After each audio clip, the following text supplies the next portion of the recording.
12ই August বুধবার সন্ধ্যা 6টায় হবিগঞ্জ শিল্প পার্কের গ্যাস একেবারে শূন্য হয়ে যায়।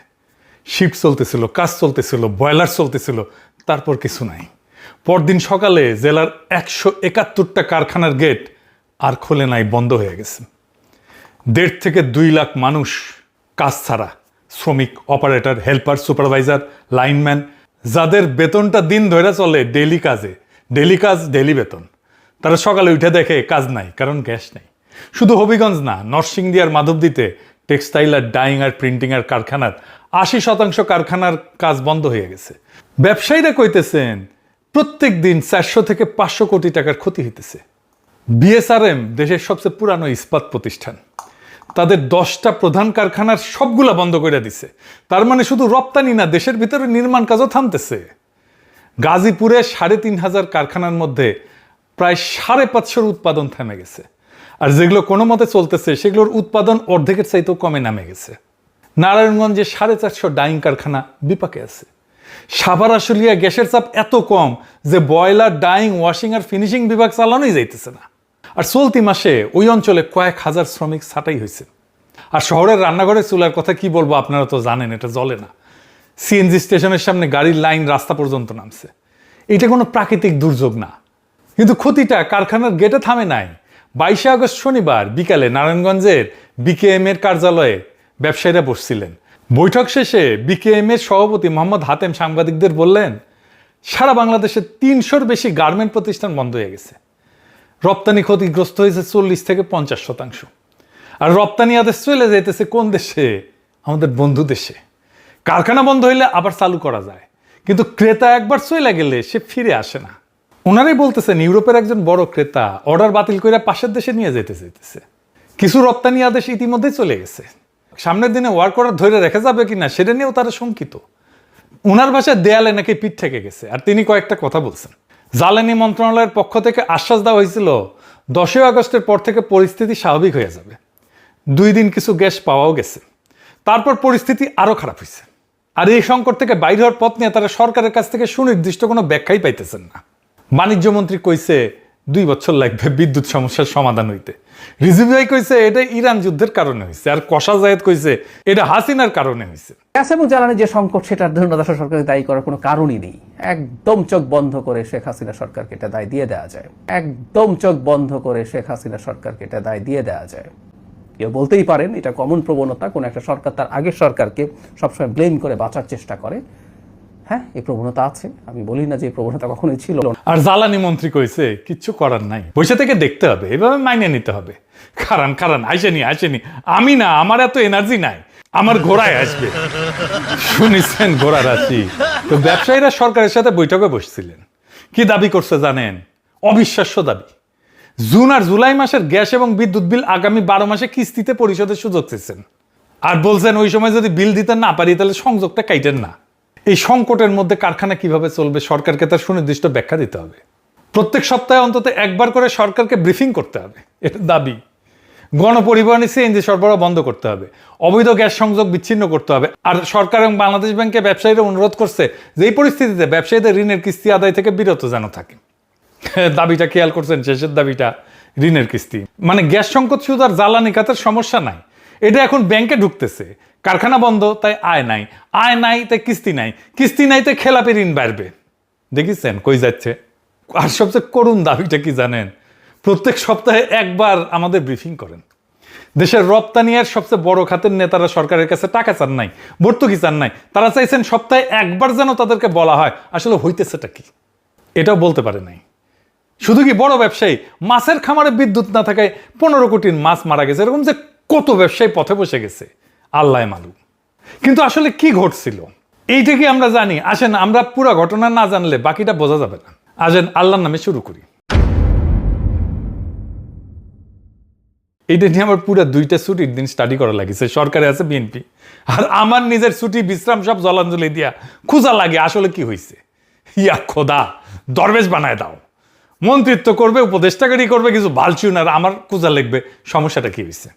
কক্সবাজারে মহেশখালীর কাছে 2টা সমুদ্রের 2টা জাহাজ ভাসতেছে। এগুলোর নাম FSRU, ভাসমান স্টোরেজ অ্যান্ড রিগ্যাসিফিকেশন ইউনিট। বিদেশ থেকে জাহাজ কইরা আসা তরল হিমায়িত গ্যাস মানে এলএনজি এই জাহাজে ঢালা হয়, আর ওইখানে গরম কইরা আবার ওইটা গ্যাসে রূপান্তর করা হয়, তারপর সেটা পাইপে কইরা দেশের ভিতরে পাঠানো হয়। দুইটার একটা চালায় দেশি কোম্পানি সামিট, আর একটা চালায় মার্কিন কোম্পানি এক্সেলারেট এনার্জি। এটা কেমন মার্কিন কোম্পানি আমরা পরে দেখব। এরা গ্রিডে দিত দেশের গ্যাস সরবরাহের 37%। 1/3 বেশি গ্যাস আসে সমুদ্র ভাসতে থাকে ওই দুইটা জাহাজ থেকে। 21 জুলাই এক্সেলারেটরের জাহাজে আগুন লাগছে। ওই দিন পেট্রো বাংলা যে বিজ্ঞপ্তি দিচ্ছিল তাতে আগুন লাগার শব্দটাই নাই, বলা হয় কারিগরি ত্রুটি।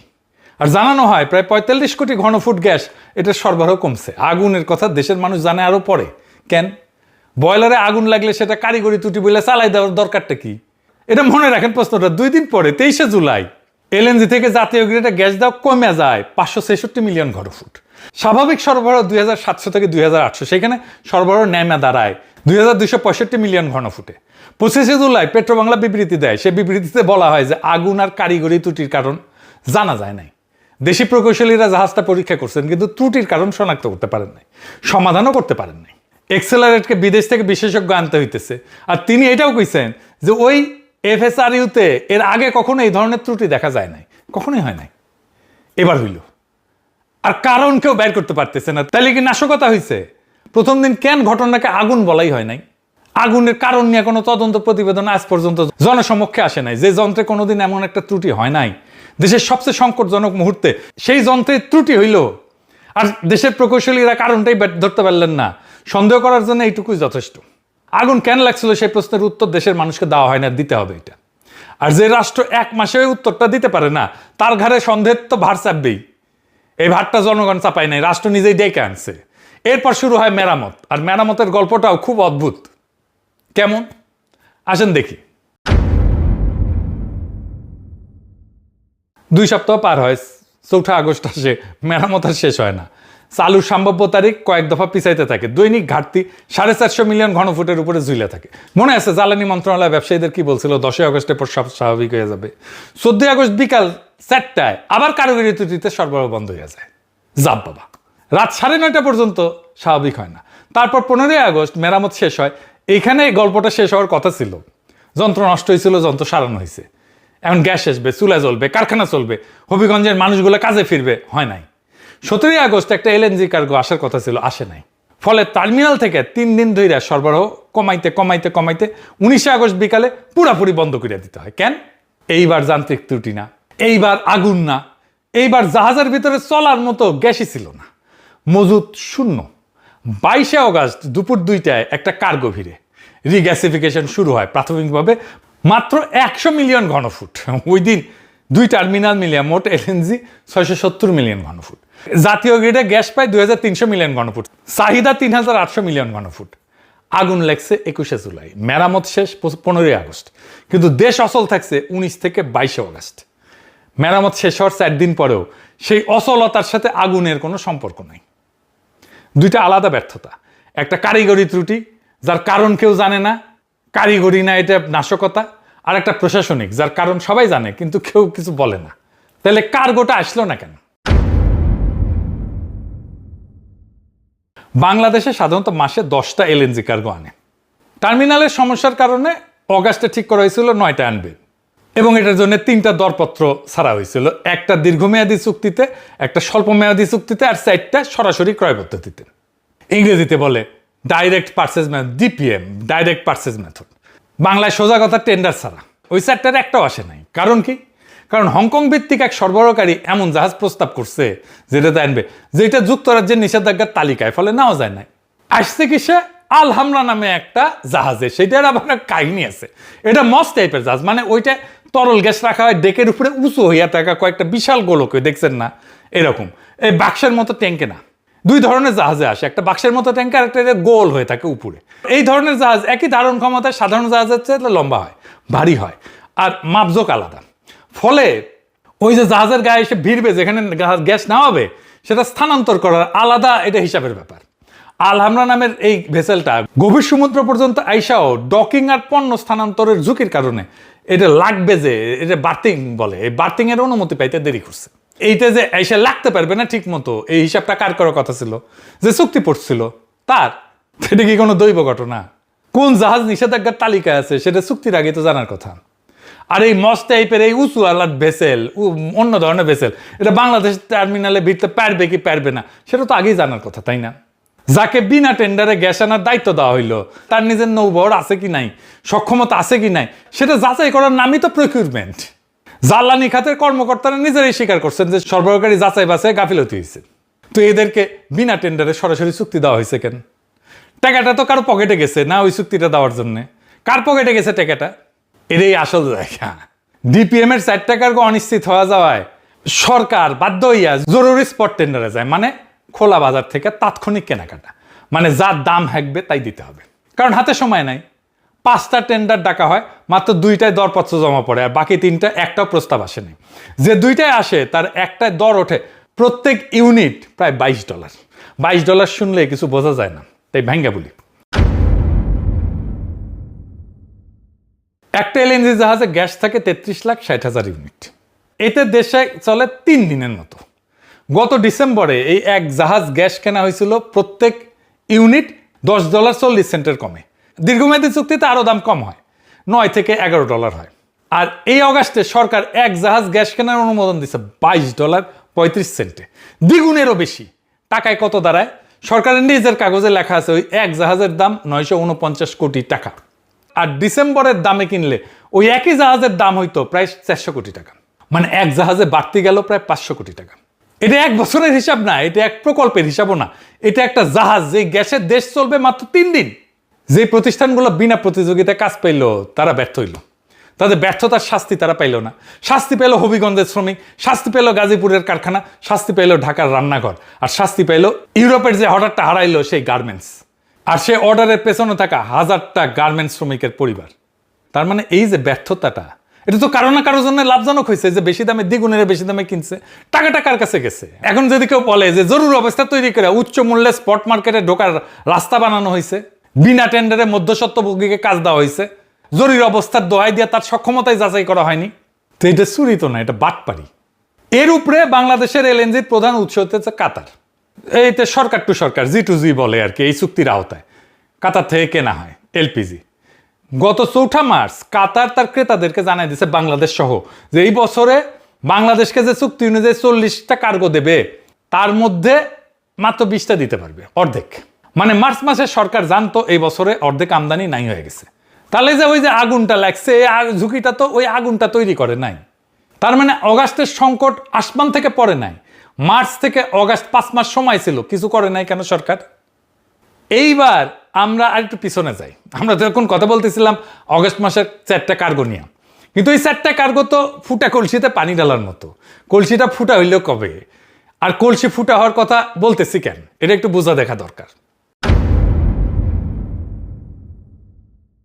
18 জুলাই 2016 ওই দিন পেট্রোবাংলা মার্কিন কোম্পানি এক্সেলারেট এনার্জির সাথে চুক্তি সই করে। এটা আমার কথা না, এইটা এই সরকারের নিজের ওয়েবসাইটেই লেখা আছে। ধরনটা হইতেছে BOOT, বুট না, পায়ের বুট না, মানে build, own, operate and transfer, মানে বানাও, নিজের নামে রাখো, চালাও, তারপরে হস্তান্তর করো। মেয়াদ 15 বছর, 2018 থেকে 2032। সাদা বাংলায় বললে ব্যাপারটা এরকম: এক লোক আপনার এলাকায় একটা দোকান বানাইলো নিজের পয়সায়, দোকানের খরচ ধরেন 1 লাখ টাকা, তারপর দোকানটা আপনাকে ভাড়া দিল, কিন্তু দোকান সেই চালায়, সে নিজেই, আপনি শুধু মাল কিনেন আর ভাড়া দেন। আর 15 বছর ভাড়া দেওয়ার পরে দোকানটা আপনার হয়ে যাবে। শুনতে খারাপ লাগতেছে না, তাই না? এখন টার্মিনাল বানাইতে এটার খরচা ধরা হয়েছিল $17.95 লাখ, মানে $18 কোটি মতো। আর এদেরকে ক্যাপাসিটি চার্জ দিতে হয় দৈনিক $4,54,000, বছরে দাঁড়ায় $16.57 কোটি। একটা টার্মিনাল বানাইতে লাগে $18 কোটি, আর 2টা টার্মিনালের ভাড়া বাবদ বছরে যায় প্রায় $16.57 কোটি। মানে এক বছরে ভাড়ার টাকা দিয়া প্রায় একটা গোটা টার্মিনাল বানায় ফেলা যায়।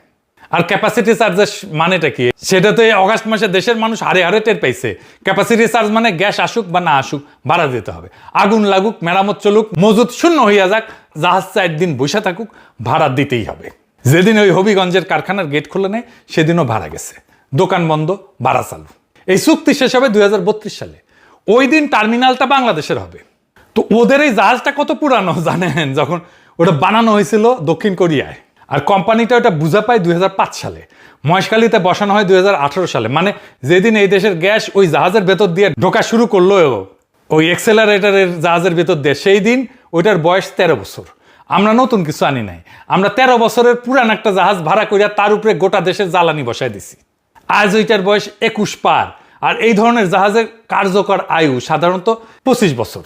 তার মানে 2032 সালে যখন মালিকানা হাতে আসবে বাংলাদেশে, ততদিনে জাহাজটার বয়স 3 দশকের কাছাকাছি। মানে দোকানের মালিকানা যখন পাবেন, ততদিনে দোকানটা ভাঙার বয়স হয়ে যাবে।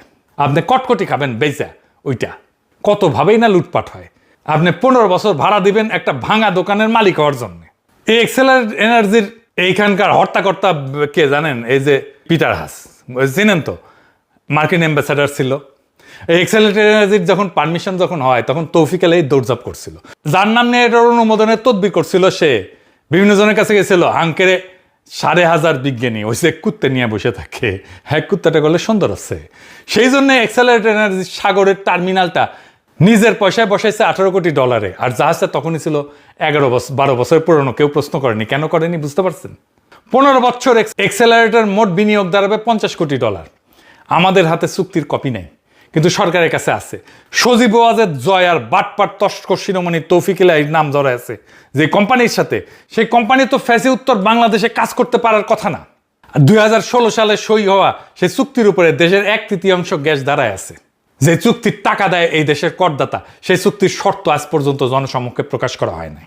আপনি সরকারের ওয়েবসাইটে যান, ও বলবে জাহাজের এক্সেলেটর জাহাজের দৈর্ঘ্য 277 মিটার, প্রস্থ 44 মিটার, ধারণ ক্ষমতা 1,48,000 ঘনমিটার। জাহাজটা কত চওড়া সেটা রাষ্ট্র আপনাকে জানাইতে রাজি, কিন্তু জাহাজটার জন্য আপনি কত টাকা দিতেছেন সেটা জানাইতে রাজি না। মানে আপনি এমন একটা চুক্তির টাকা শোধ করতেছেন যেটা আপনি পড়তে পারবেন না। সরকারকে চুক্তিটা প্রকাশ করতে হবে। মহেশখালীর 2টা টার্মিনালের চুক্তি, ক্যাপাসিটি চার্জের কাঠামো, ঋণের শর্ত, সুদের হার, আর নভেম্বর 2023-এ সই হওয়া এদের সাথে 15 বছরের ক্রয় চুক্তি যেটা হাসিনা করে গেছে, সব কিছু প্রকাশ করতে হবে। বাণিজ্যিক গোপনীয়তার কথা বললেন না। এটা 2 ব্যবসায়ীর চুক্তি না, এটা রাষ্ট্র আর একটা কোম্পানির চুক্তি যার টাকা দেয় জনগণ। আর মনে রাখেন, বিগত সরকার এই কাজটা করছিল 2010 সালের একটা আইনের বলে, যে আইন বাতিল হয়ে গেছে। তাহলে এখন লুকানোর কি আছে? আর যদি প্রকাশ না করেন তাহলে আমরা ধরে নেব যা রটিছে তার তো কিছুটা বটেই। কাগজটা বের করেন, শুধু কাগজটা। ওর উপরে দায় চাপায় দেওয়ার শিশু সুলভ কাজ বন্ধ করেন। জয়ের ছায়া যেখানে আছে সেটা বাংলাদেশকে বিপদে এইভাবেই ফেলবে। আপনারা বিপদে পড়েছেন এই সজীব ওয়াজেদ জয়ের জন্য। যদি এটা সংশোধন না করেন, দেশের সামনে আরো ভয়াবহ জ্বালানি সংকট আসবে। এই জ্বালানি সংকট থেকে উত্তরণের পথ বের করতে হবে। আর ওই যে সরকারের বডিগার্ড, ও 1972-এ কইছিল 5 বছর কিছুই দিবার পারবো না। উনারে 5 বছর টাইম দেয় না কিন্তু বাংলাদেশের মানুষ। তাও শিক্ষা হয় নাই আমাদের বাণিজ্য মন্ত্রী, সে কয় 2 বছর বিদ্যুৎ দিতে পারবো না। সোহরাওয়ার্দীর বডিগার্ডের মতো 1972-এর বিপুল জনপ্রিয় নেতাই টিকে নাই। আপনি কোন হরিদাস পাল জনগণকে 2 বছর আটকায় রাখবেন? এই বিদ্যুতের সংকট এই সরকারকে গভীর বিপদে ফেলবে। এখনো সাবধান হন, তাছাড়া আজ না বুঝলে বুঝবেন কাল, পাছা চাপড়াইবেন আর পারবেন গাল।